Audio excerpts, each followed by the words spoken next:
Assalamualaikum warahmatullahi wabarakatuh. Selamat pagi, kita masuk ke dalam materi praktikum fitokimia. Seri yang kedua di sini tentang screening fitokimia dan kromatografi lapis tipis. Sebelum kita melakukan praktikum kali ini, nanti kita akan melakukan post test ya, sekitar 5 menit ya, setelah praktikum selesai. Setelah melakukan post test ya, di sini kita akan masuk tentang penulisan tujuan dari praktikum. Apa tujuan praktikum kita? Diharapkan mahasiswa ini dapat melakukan screening fitokimia untuk senyawa dan zat. Screening ini nanti sebagai acuan pada analisis kualitatif ya, dalam menentukan kandungan metabolit sekunder yang terdapat pada senyawa tanaman bahan alam, yaitu ekstrak, simplisia maupun yang lainnya. Bahan dan alat ya, ini bahan yang kita gunakan dan alat yang kita gunakan. Terus kita masuk ke prosedur kerja. Yang pertama yang kita lakukan adalah melakukan screening fitokimia yang kita ambil sampel di sini, misalnya contoh dari ekstrak daun madas. Yang pertama kita melakukan tes pendahuluan. Yang disiapkan adalah beker gelas yang diisi air ya, dengan penangas air ya. Setelah air panas ya, siapkan tabung reaksi yang telah diisi dengan 100 mg ekstrak adas tadi. Tabung reaksi tersebut ditambahkan 10 ml aqua destilata ya. Setelah itu dipanaskan selama 30 menit. Setelah 30 menit ya, dipanaskan di atas penangas air di sini. Tabung reaksi tadi itu dilihat ya, apakah terjadi perubahan warna. Kalau terjadi perubahan, misalnya ada perubahan warna kuning larutannya atau menjadi kemerahan, berarti senyawa yang terkandung di dalam ekstrak tadi itu mengandung gugus kromofor. Senyawa yang mengandung gugus kromofor itu bisa terdapat senyawa flavonoid, antrakinol dengan banyak hidrofili atau senyawa fenolik. Ya, jadi untuk pendahuluan saja, tes pendahuluan. Setelah itu kita lanjutkan ke uji alkaloid. Pertama kita siapkan pemanas air, ya. Kita siapkan tabung reaksi, ditimbang 100 mg ekstrak adas ya, ke dalam tabung reaksi, lalu ditambahkan 7-8 ml HCl 1%, dipanaskan selama 30 menit. Setelah 30 menit, larutan yang ada di dalam tabung reaksi itu disaring ya, dengan saringan di tabung reaksi lainnya. Hasil filtrat atau hasil saringan itu dibagi menjadi 2, yaitu yang bagian A dan bagian B. Yang bagian A itu ditetesin dengan reagen Mayer, dan bagian B dengan reagen Dagenlock. Kalau ada endapan di keduanya, yang baik Mayer maupun Dagenlock, ya salah satu saja, misalnya Mayer ada, Dagenlock nggak ada, berarti dia positif mengandung alkaloid. Dengan Dagenlock, ya kan, positif juga ada endapan, berarti positif mengandung alkaloid. Itu tadi uji alkaloid. Berikutnya adalah uji flavonoid. Yang pertama yang dilakukan adalah membuat larutan uji dulu, yang dimana nanti larutan uji tersebut ya digunakan untuk dilakukan uji lanjutan atau disebut nanti uji toplet. Ya. Larutan uji ya, yang dibuat, ya, kita siapkan biasa penangas air. Di mana penangas air tadi ya sebelumnya kita siapkan tabung reaksi yang diisi dengan 100 mg ekstrak adas yang dilarutkan atau ditambahkan dengan 10 ml metanol dan dipanaskan sekitar 10 menit. Karena dia mengandung senyawa pelarut organik, pada tabung reaksi di sini ditutup ya, dengan penutup aluminium foil ya, atau kapas yang dibaluti dengan aluminium foil. Setelah 10 menit dipanaskan, ya, disaring ya, pada saat dingin. Ya. Setelah dingin, filtrat tadi ya, dibilas, ya, diencerkan dengan 10 ml metanol. Ya.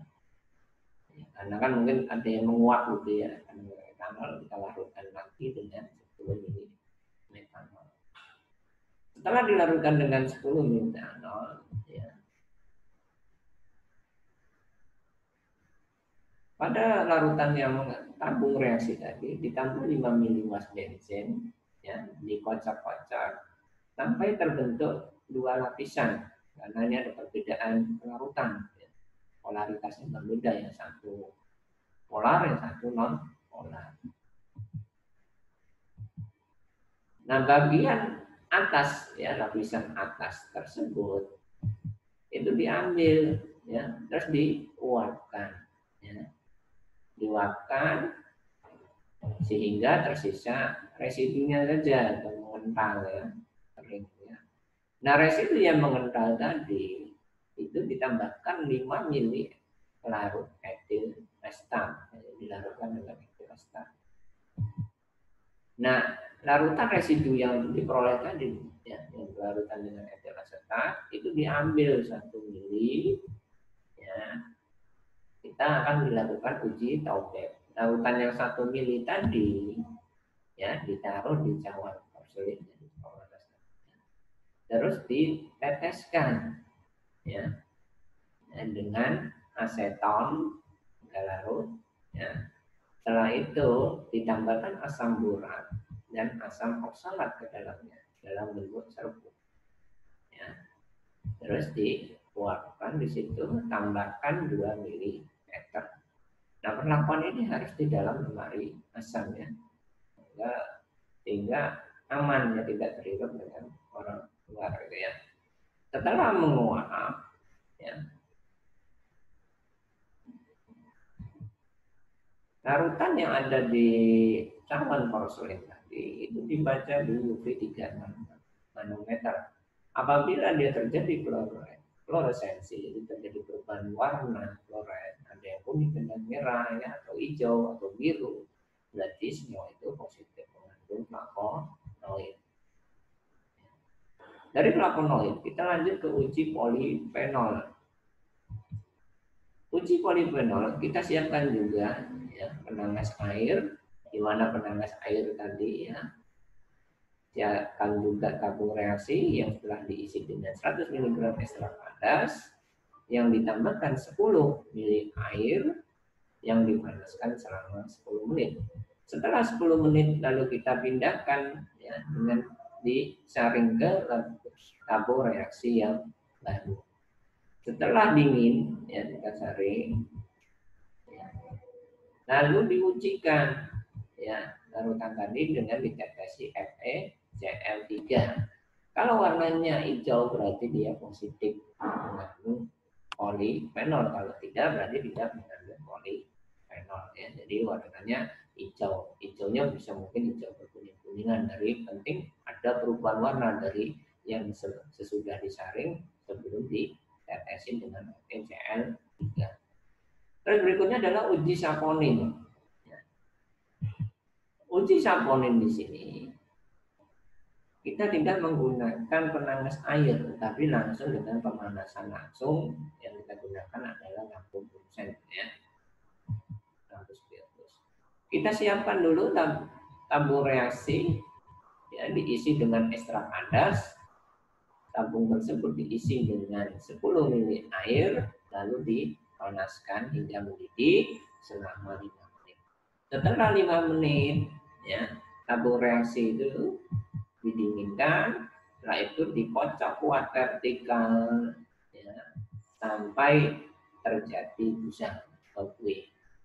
Nah, busa ini apabila ditambahkan dengan HCl 1% ini menjadi stabil, ya. Berarti apabila dia terjadi seperti itu, ada buih di dalamnya yang stabil, itu disebut mengandung senyawa flavonoid. Ya. Berikutnya adalah uji tanin. Ya. Sama juga dia memakai dengan pemanasan langsung dengan Bunsen. Ya, kita siapkan tabung reaksi yang telah diisi dengan ekstrak dan ditambah dengan 10 ml air, dipanaskan lebih lama daripada saponin tadi, sekitar 14 menit. Ya. Ini seperti kayak Anda membuat teh itu ya. Di air panas itu ya, kalau suhunya lebih 100 kan Anda panaskan air teh, angin yang keluar akan lebih banyak gitu ya. Nah ini ya. Nah ini selama 14 menit. Setelah 14 menit disaring, ya, disaring pada saat panas. Kenapa pada saat panas? Soalnya tanin apabila dalam kondisi dingin dia akan mengendap, ya, sehingga nanti dia tersaring di saringannya tadi, ya, nempel di dalam saringan. Nah, hasil filtratnya tadi yang di dalamnya tanin dalam kondisi panas itu diamkan dulu dingin. Setelah itu dibagi 2 bagian, ya, sama rata. Apabila dia ditetesin NaCl3 berwarna biru tua positif mengandung tanin. Apabila yang satu ditetesin pelarut atau reaksi THC, berarti dia warna merah muda, berarti dia positif mengandung tanin. Bisa diambil salah satu saja, misalnya sudah ditetesin dengan NaCl3 sudah biru, berarti sudah positif. Ya. Ternyata belum, pada reaksi itu belum, ya, ditambahin larutan steansi. Oh, terjadi warna yang berarti mengandung tanin. Karena kan tanin banyak, senyawanya banyak ya tanin ya. Oh, misalnya ada katekin, ya, itu termasuk tanin. Ada asam tanin kuat. Ya. Dan berikutnya adalah uji antrakinon, ya, senyawa antrakinon. Sama juga dengan pemanasan langsung, di mana tabung reaksi ditambahkan 100 mg ekstrak, ditambahkan larutan KCl 0,5 N dan hidrogen peroksida. Setelah itu dipanaskan lebih pendek selama 2 menit, ya, karena dia mengandung hidrogen peroksida, ya, kalis, ya, cepat. Setelah itu larutan tadi yang sudah dipanaskan itu disaring, si panas, didiamkan dingin. Lalu diambil 5 ml filtratnya tadi, ya. Ya, diambil 5 ml filtrat, ditetesin dengan asam asetat 10 tetes. Sampai pH-nya menjadi 5. Setelah pH menjadi 5, kita tambahkan 10 ml toluen, ya. Terbentuk 2 lapisan, ya, 1 lapisan asam, ya, 1 lapisan toluen. Nah, lapisan tadi, ya, yang bagian atas atau bagian toluen itu diambil.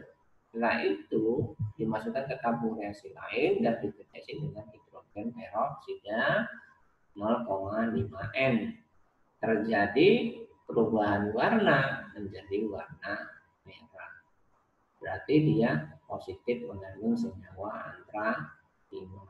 Ya, biasanya senyawa antrakinon itu terdapat pada tanaman yang mengandung glikosida antrakinon, yaitu obat-obat atau bahan alam yang berfungsi sebagai pencahar atau laxatif seperti lidah buaya, kayu mati, kelebak, ya, itu mengandung senyawa antrakinon.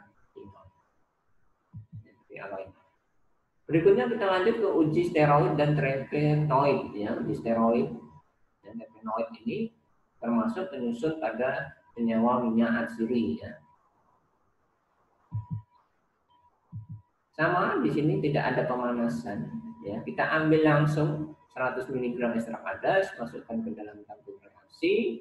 Setelah itu ditambahkan 10 ml sebagai cairan penyarinya, dimaserasi selama 2 jam. Setelah 2 jam, ya, serat yang diperoleh itu diambil 5 mili, ya, itu dikuatkan di penangas air, ya, di dalam cawan porselin. Setelah menguap, ya, tinggal residu, terus diangkat. Residunya ditetesin dengan 2 tetes asam asetat dan 1 tetes asam sulfat. Kalau terjadi perubahan warna merah, dia mengandung senyawa steroid dan terpenoid. Ya. Setelah itu juga berubah warna hijau. Ya, jadi tambah asam asetat warnanya merah, tambah asam sulfat menjadi hijau. Itu untuk screening dari daun adas, ya, contoh aja. Setelah kita melakukan screening, kita mau lihat profil dari kromatografi lapis tipisnya. Ini contoh daun adas. Fase gerak yang digunakan adalah heksan dan etil astat dengan perbandingan 9/4. Fase diamnya silika gel, ya, dari emulsi 8 cm, ya. Larutan ujinya, ya, 2% dalam metanol. Jadi ekstrak biji adas ini dilarutkan dengan mempunyai larutan stok 2% dalam metanol, ya, sampel.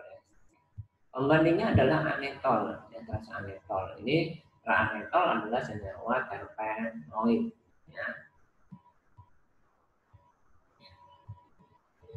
Di sini volume penotolannya, ya, dipakai 5 mikrolit, ya, untuk sampel, dan pembandingnya cukup 2 mikrolit saja.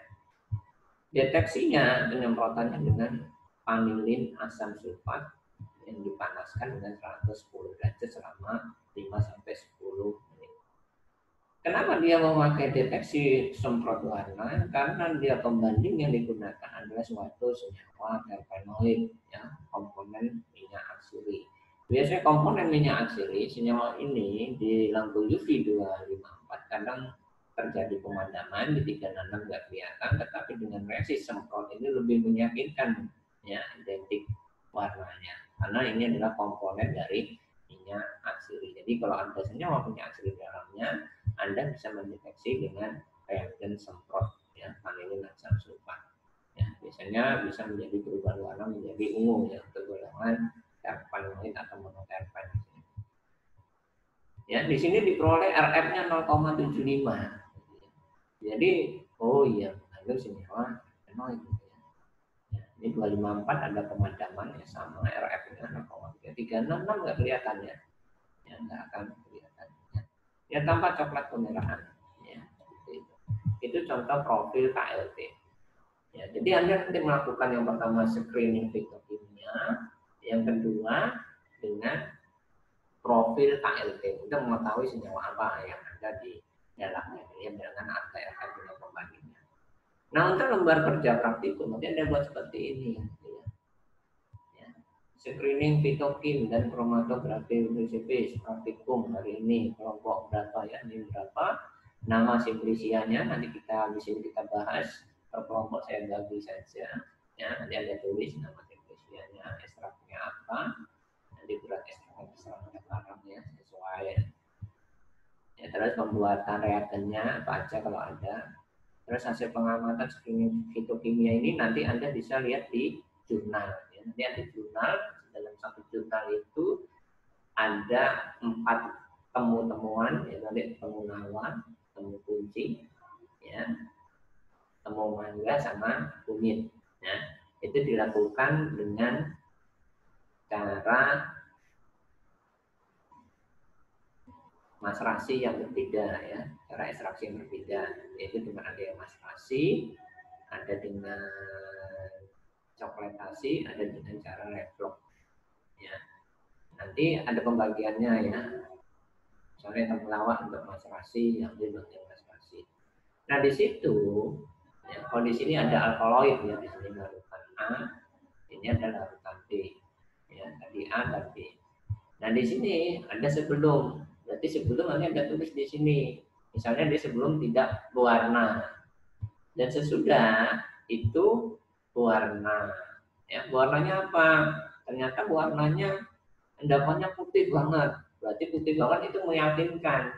Berarti positifnya bisa ketiga ditulis positif, positif, positif.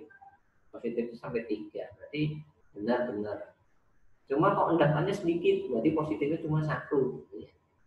Ya, itu ya kesimpulannya. Ini sesudah terjadi perubahan warna putih, tapi sedikit. Berarti positif. Positifnya 1 tok gitu ya. Misalnya sesudah terjadi perubahan warna putih, ya, putihnya endap, ya, kayak kapur endap gitu ya. Nah, kesimpulannya positif, positif, positif. Nah, hasil positif ini nanti Anda lihat di jurnal. Jadi kebalikannya. Jadi kita online, jadi hasil di jurnal Anda tulis dulu positif, positif. Misalnya di jurnal nih, alkaloidnya positif, positif, positif gitu ya. Anda tulis positifnya 3. Berarti di sini sebelum belum ada endapan, di sini sesudah berarti positif. Oh, ada endapan yang pekat kan gitu. Ya. Alkaloid juga gitu ya. Oh, positif, positif. Berarti senyawa di sini berfluoresensi. Nah, gitu. Terus saponin, tanin, dan lainnya. Inon ini antrakinon ya. Gitu ya. Steroid dan terpenoid. Ya. Uji sifat fisika dan organoleptisnya. Ya. Nanti bentuknya seperti apa, misalnya ekstraknya kental, ya tulis itu ekstrak kental. Warnanya apa, misalnya teman-teman kunir, warnanya kuning. Baunya khas, karena ada minyak aceri kan, rimpang-rimpang ditulis bau khas aromatis. Analisis hasil dilihat KLT-nya. Nanti di sini saya kasih profil KLT tadi dengan harga RF, lampu UV berapa, penampakan bercaknya berapa. Misal bercaknya banyak nih, enggak itu saja, pembandingnya saja. Yang lain ada ya kamu ukur ya. Pakai di Word itu kan ada ukuran drawing itu ya, itu berapa senti ya, itu ukur panjangnya. Dan bisa di situ nanti kesimpulan dan selesai ada warna mudah ya. Seperti itu ya. Nah, ini untuk pembagian sampel kelompok 1, jadi semua kelas sama, ya, kelas A maupun kelas B. Kelompok 1 ekstrak temulawak, nanti dicari di jurnal itu ada yang pakai maserasi, ekstrak temu putih itu sekretasi, temu mangga dengan metode resflux, ekstrak kunyit adalah maserasi. Ini alamat jurnalnya nanti Anda search saja, ya Anda lihat ini adalah proses klinik dengan 4 temuan dengan 3 metode. Nah, nanti metode itu ada di tabel itu ya hasilnya Anda ambil saja. Yang temulawak cuma ambil maserasinya saja. Yang temu putih ambil yang sekretasinya. Temu mangga dengan resfluxnya. Nanti Anda bahas di situ kan gitu ya. Di jurnalnya. Nah, ini profil KLT temulawak ya sudah saya siapkan. Ya, fase geraknya ini pembandingnya Santo result. Nah, ini RF-nya banyak sekali gitu ya. Berarti dia banyak sekali senyawa terpen di sini ya. Nah, ini Anda lihat di sini. Kok RF-nya ini kan cuma 0,69 ya Santorizal ya. Ini di UV nggak kelihatan kan gitu ya, di UV 366. Tapi di sini di 254 juga tidak ada pemadaman juga kan gitu ya. Ini ya, kelihatan kalau disimprot dengan vanila sulfat ini dihitung aja RF-nya satu ya. Yang terdetek saja ya, satu yang warnanya berbedanya. Nah, itu dihitung RF-nya, nanti Anda bahas ini senyawa ini mengandung apa gitu ya. Terus temu putih juga sama, ini kan banyak juga ya. Yang A ini adalah pada sinar tidak tampak ya, semprot vanilin juga ya. Ini kelihatan Santorizal juga ya. Jadi ada kandungnya Santorizal yang penyusun dari minyak aslinya. Ya, ini Anda lihat ya. Temu mangga juga ya, dengan strobin ya. Ini Anda lihat. Kunyit ya, pakai kurkumin, ini kurkumin, ini bisdemetaksi kurkumin, ini bismetaksi, ini kurkuminnya kembalinya RF-nya. Nanti Anda tinggal ukur saja pakai drawing dari stick spot ke sini dibagi ininya, ya. Jadi oleh RF sini ada 3 RF ya dari temulawak, dari kunyit ya. Nah, ini ya, pokok kurkumin sendiri 0,84 ya. Dari sini Anda akan bisa tahu sifat polaritasnya dari senyawa kurkumin atau senyawa yang penyusun di sini RF ini ya. Jadi dari fase geraknya non polar, berarti kurkumin cenderung ke arah non polar, ini lebih semi polar, ini ke arah polar ya, karena lebih berikatan kuat dengan silikanya. Ya gitu ya, nanti Anda buat laporan resminya, ya, berdasarkan kelompok kemarin, ya datanya sudah ada di situ, profil KLP sudah saya tampilkan di situ. Untuk screeningnya ada buka tadi ya, halaman web linknya tadi ya, itu ada di situ, tinggal ada download saja sebagai acuan dari data screeningnya. Ya, laporan screening yang ada kemarin saya kirimkan ya, formatnya seperti apa ya, ada buat, boleh diketik ya, diketik pakai komputer